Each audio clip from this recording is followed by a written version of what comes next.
অনেক ধন্যবাদ সবাইকে এই সুযোগটা দেওয়ার জন্য। যারা এই একটা বৈরী প্রাকৃতিক পরিবেশ তার মধ্যে সকলে উপস্থিত হয়েছেন, সেই জন্য আপনাদের সবাইকে ধন্যবাদ জানাচ্ছি। আসসালামু আলাইকুম। আজকে আমরা সবাই যেখানে আপনাদের সাথে কথা বলতে পারছি সেই জন্য সত্যি আমি খুব আনন্দিত। আমাদের বিজয়ের মাস ডিসেম্বর, আমি সবাই চলে যাচ্ছে কেন, চলে যাও। বিজয়ের মাস, এই বিজয় মাসে আমি আন্তরিক শুভেচ্ছা জানাই সবাইকে। আমরা অন্তত এটুকু বলতে পারি যে আজকে আমরা বিজয় দিবসটা এমন একটা অবস্থা পরিবেশে পালন করছি যেখানে মানুষের কথা বলার অধিকার নাই, ন্যায় বিচার করার অধিকার নাই, মৌলিক অধিকার থেকে মানুষ বঞ্চিত।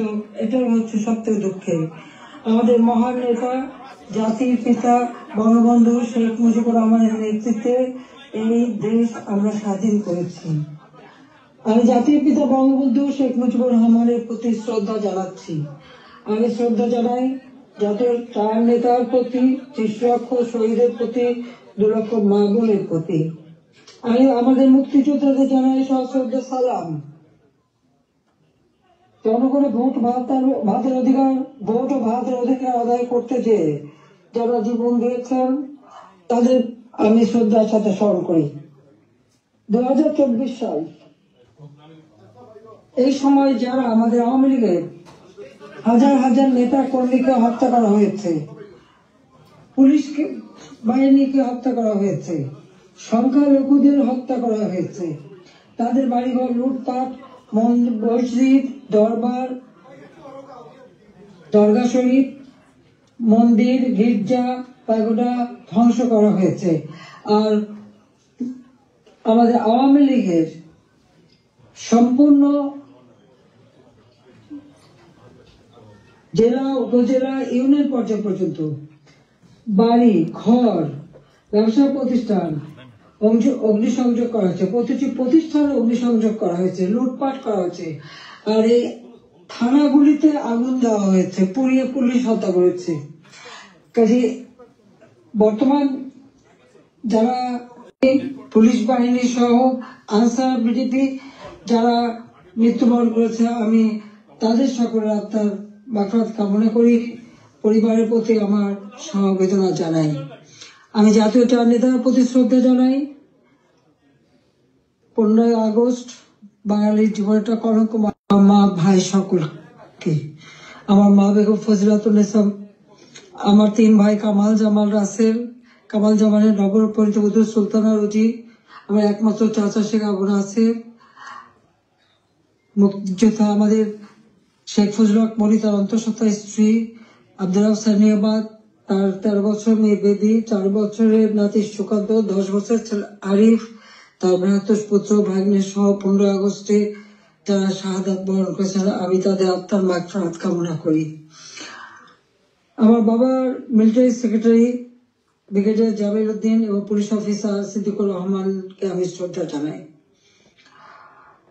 আজকে আমি আপনাদের সাথে কথা বলতে চেয়ে বারবার মনে পড়ছে যে বাংলাদেশের প্রতিটি অর্জনের সাথে আমাদের প্রবাসী, এবং সেই 2007 সালে যখন আমাকে দেশে ফিরতে বাধা দিয়েছিল তখনকার সরকার, সে সময়ও আপনাদের সকলের সহযোগিতা পেয়েছি।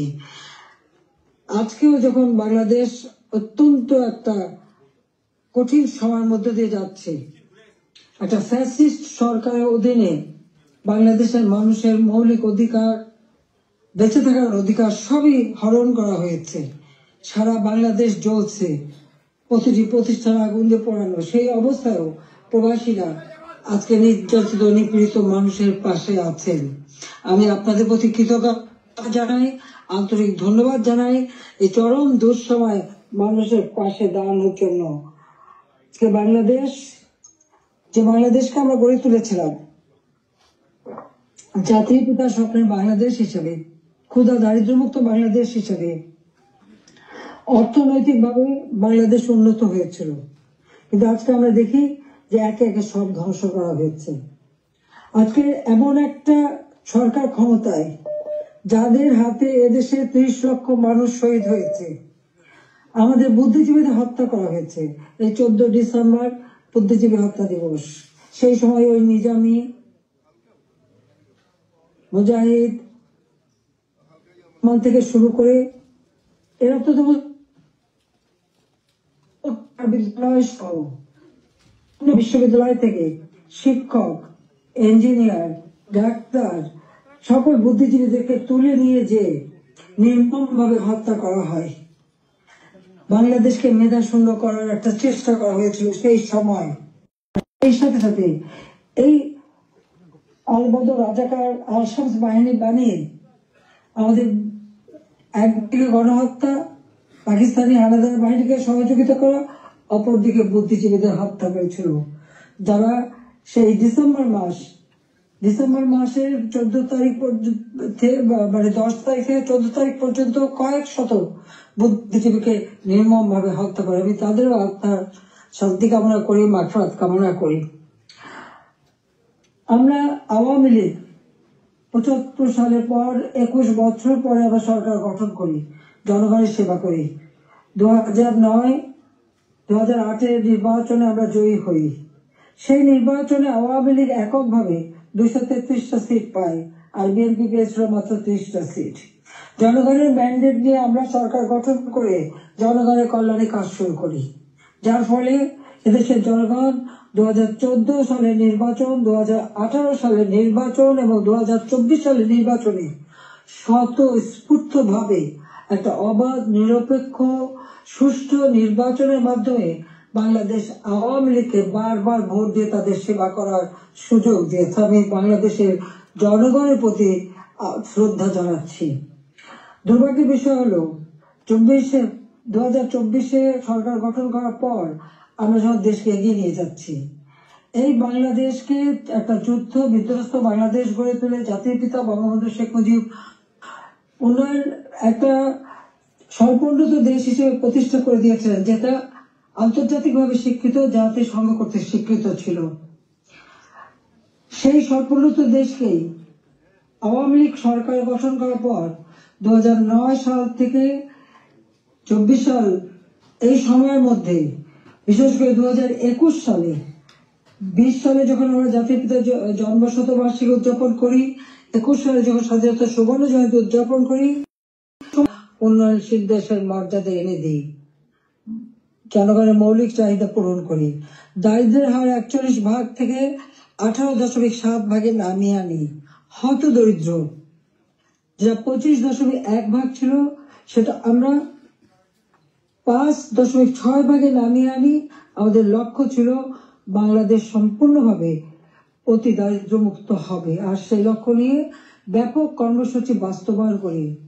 প্রতিটি গ্রামকে শহরে রূপান্তর করি, ঘরে ঘরে বিদ্যুৎ পৌঁছে দিই, খাদ্য নিরাপত্তা নিশ্চিত করি, দরিদ্র মানুষের জন্য বিনা পয়সা খাদ্য বিতরণ, মধ্যবিত্ত, নিম্নবিত্ত তাদের জন্য, নিম্নবিত্তদের জন্য 15 টাকায় চাল, আর মধ্যবিত্ত বা স্বল্প আয়ের তাদের জন্য 30 টাকা চাল যাতে কিনতে পারে এবং ডাল, তেল, লবণ সহ কিনতে পারে।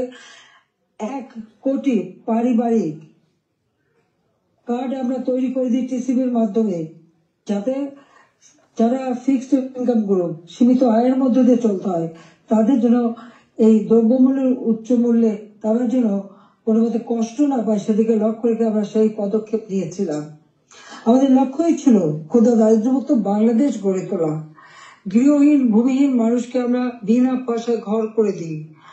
বাংলাদেশের 58টা জেলা সম্পূর্ণভাবে ভূমিহীন, গৃহহীন মুক্ত হয়, সেখানে কোনো মানুষ ভূমিহীন, গৃহহীন ছিল না, আর বাকিগুলিও করে দেওয়ার কাজ চলমান ছিল। আমরা এই বছরে বাংলাদেশকে ভূমিহীন, গৃহহীন মুক্ত একটা মানব কল্যাণে রাষ্ট্র হিসেবে গড়ে তুলতে পারতাম, কিন্তু আমাদের দুর্ভাগ্য যে চরমভাবে একটা চক্রান্ত শুরু হয়। এই চক্রান্তটা যে করা হয়েছিল সেটা আপনারা নিজেরাই জানেন, যে এখানে ডক্টর ইউনূস সে বহুদিন থেকে চেষ্টা করেছিল, 2007-এও দল করার চেষ্টা করেছিল, ব্যর্থ হয়েছিল। এরপর সে ষড়যন্ত্রে লিপ্ত হয় এবং সেটা সে নিজেই বলেছে। যখন জাতিসংঘে গিয়েছিল, বিল ক্লিন্টন ফাউন্ডেশনের এক অনুষ্ঠানে বিল ক্লিন্টনের সঙ্গে পরিচয় করার সময় সে বলেছিল যে 2024 জুলাই 7 তারিখ থেকে যে কোটা আন্দোলন শুরু হয়, এটা কোনো ছাত্র জনতার আন্দোলন ছিল না, এটা ছিল তার মেটিকুলাসলি ডিজাইন করা একটা পরিকল্পিতভাবে আন্দোলন, যার মাধ্যমে আমাকে ক্ষমতাচ্যুত করে এবং তার মাস্টার মাইন্ড দিয়ে সে পরিকল্পনা করে এটা করেছিল। কথাটা বাস্তব, কারণ কোনো কোটা ছিল না, সব দাবি মানা হয়ে গেছিল। কিন্তু দাবি মানার পরেও কেন আন্দোলন চলে, আর এই আন্দোলনের কোনো নেতা কিন্তু খুঁজে পাওয়া যায়নি। যেখানে যেটা গভীর চক্রান্ত সেটা বোঝাই যাচ্ছিল। ওই চক্রান্তটা সে মেটিকুলাসলি করেছিল। তার চক্রান্ত 1, 2, 3 অর্থাৎ ABC, এভাবেই ডি, এভাবেই তার পরিকল্পনা করা। প্রথমে আন্দোলন সে সফল করলো, এরপর সব জ্বালা পোড়াও। জাতির পিতা বঙ্গবন্ধু স্মৃতি জাদুঘর, ওই ছবিটুকু তো আমরা 2 বোন পেয়েছিলাম। আমরা তো ভোগের জন্য নেইনি, জনগণকে এই সম্পদ দান করেছিলাম। সেই বঙ্গবন্ধু ভবন, স্মৃতি জাদুঘর আগুন পোড়ায় একসাথে, ওই লাইনে 9টা বাড়ি পোড়ায়, 4টা মানুষ পড়ে মারা যায়। খালি এখানেই না, সারা বাংলাদেশ আগুন দিয়ে জ্বালায় তারা। সেই ওই ইউনুসের একজন সমন্বয়ক, সে নিজেই স্বীকার করেছে পুলিশ হত্যা এবং মেট্রো রেলে আগুন না দিলে নাকি তাদের বিপ্লব সফল হতো না।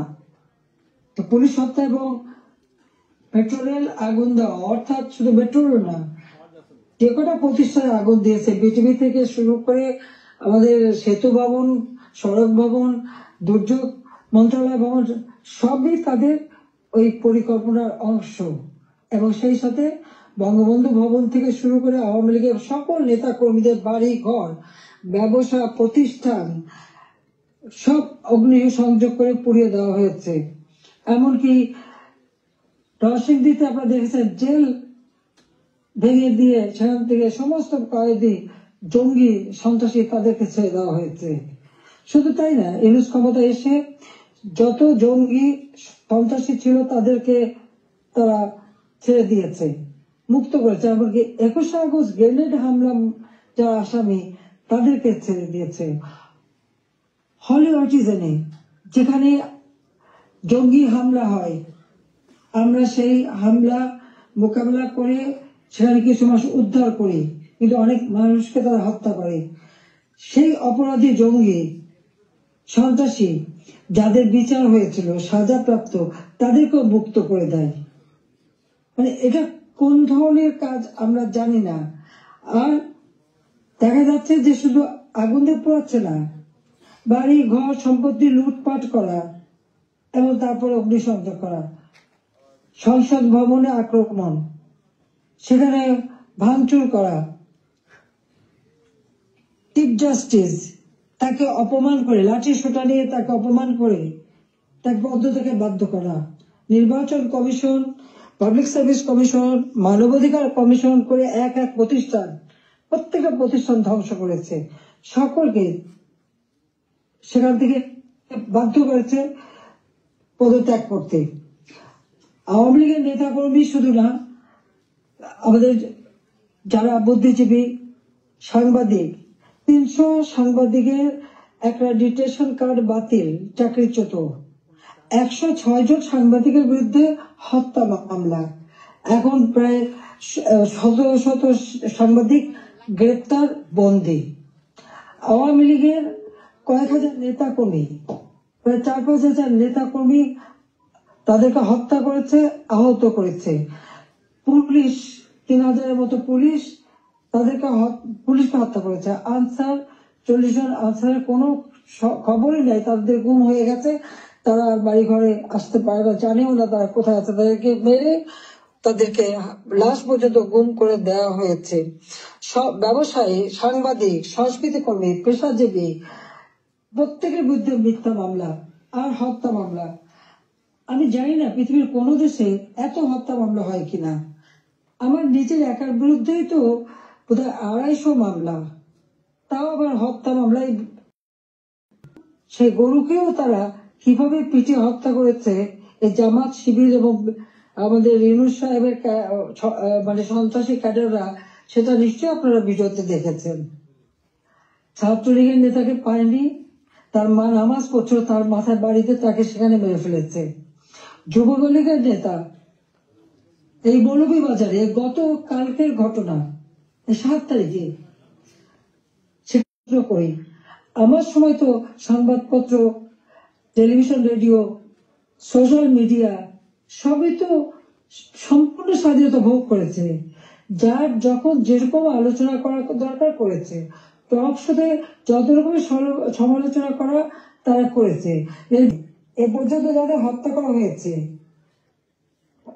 লুটপাট, অগ্নিসংযোগ, মানুষ হত্যা, ছাত্র হত্যা, প্রতিটি শিক্ষা প্রতিষ্ঠানে লুটপাট, সেখানে তাদের উপর নির্যাতন, শিক্ষকদের উপর নির্যাতন, ছাত্রদের উপর নির্যাতন, প্রতিটি জায়গায় নির্যাতন চালানো হচ্ছে। আপনি কি একবার ভাবতে পারেন? শিক্ষক, গুরুজন, শিক্ষককে দেখলে ছাত্ররা ভয় পায়, সমীহ করে। আর আমরা কি দেখলাম?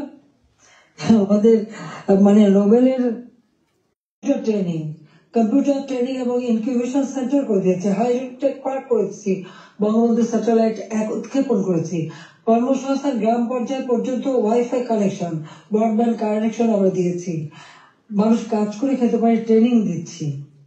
আর এখন বিদ্যুৎ নাই, কেউ কাজ করতে পারে না, প্রত্যেকটা গ্রামকে শহরে রূপান্তর করেছি আমরা, রাস্তাঘাট, মূল ব্রিজ সব করেছি।